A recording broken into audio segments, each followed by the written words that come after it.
keep this more connected then, Tony? Yes. So about here I need to be a bit more connected. So Yeah, that's right. Back to the bumblebee.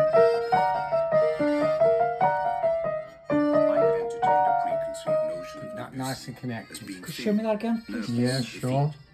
With the unhealthy look of the habitué of Paris night spots, and most certainly untidy or careless in matters of dress. In short, That's just a typical denizen of Montmartre.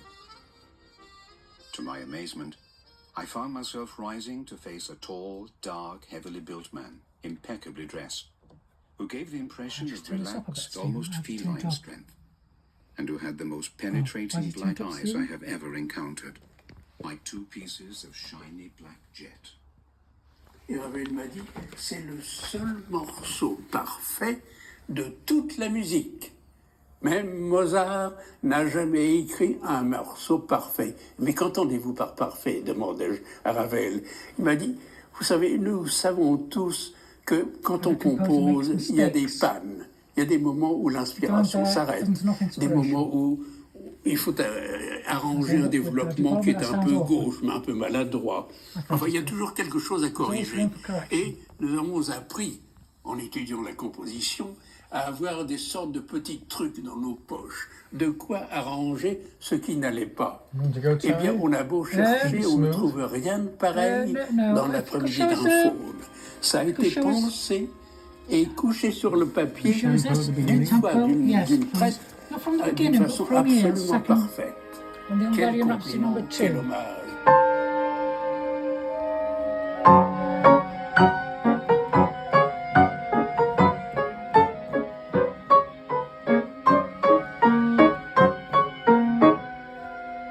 Okay, can I have a go, Stephen? No, please.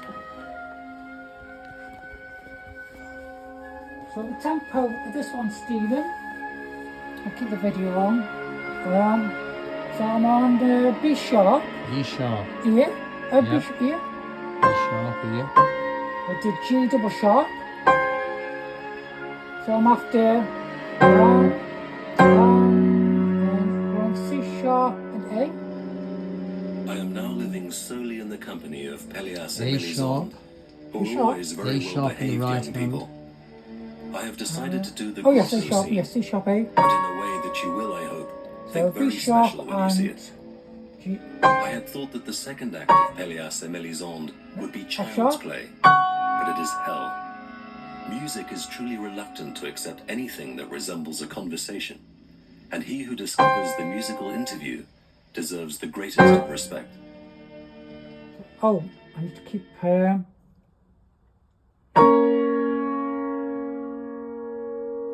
is that right? And then the next bit is here. Oh, C sharp. Is that right? Hold it there. It's F sharp, C sharp, and F. And back to this again.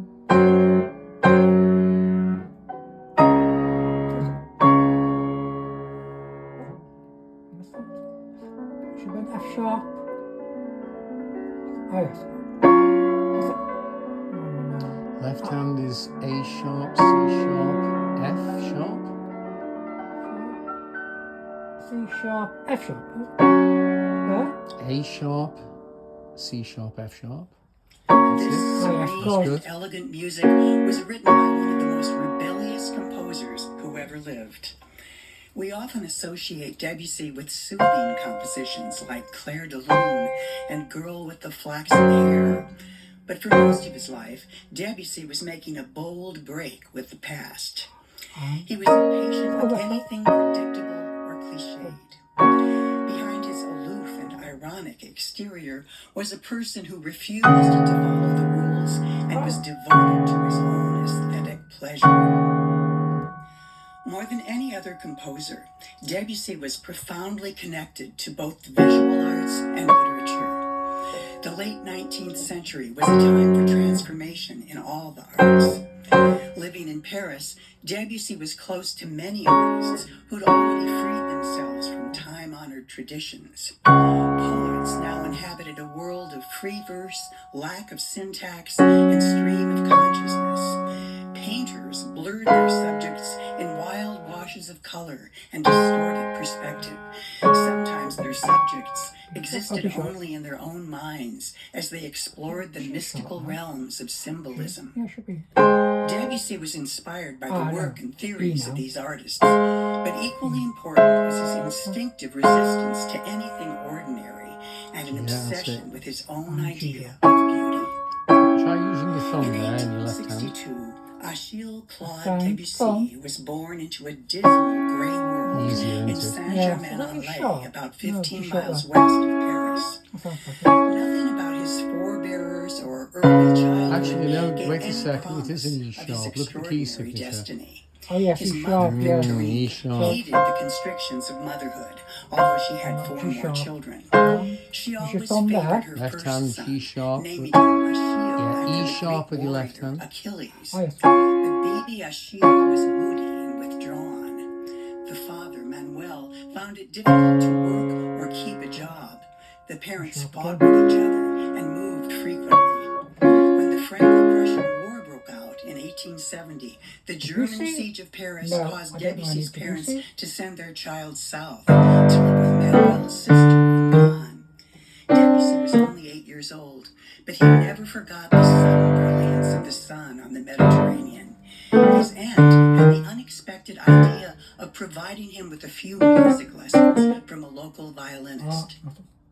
When it was safe for Achille to return to Paris, his father had been imprisoned by the authorities for participation in the Commune. While he was in jail, Manuel bragged that his son had musical ability, and another prisoner had a mother who was a piano teacher.